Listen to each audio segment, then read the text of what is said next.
to say the perfect storm started with Cam just being Cam, going back to Auburn. We've had many conversations on our show about whether or not is Cam Newton really polarizing. But now I think that's been answered.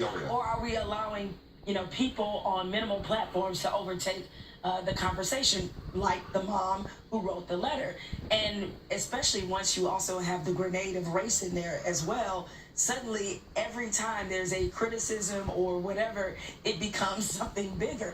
All of a sudden you have the activists like Sean King, and he's posting photos of him shaking and embracing Peyton Manning and say, oh, but the media will have you tell it that Cam Newton is some kind of ogre. And it's just like, well, I would like to think that there's room for this conversation for nuance and context. I know it's a long start because I don't lose any admiration for Cam Newton. I think he's a great player, and I think what he's done for children and his activism outside of the football arena is fantastic. But I would like to think that I can be able to criticize Cam Newton without it being an indictment on my blackness or his. Speaking of show.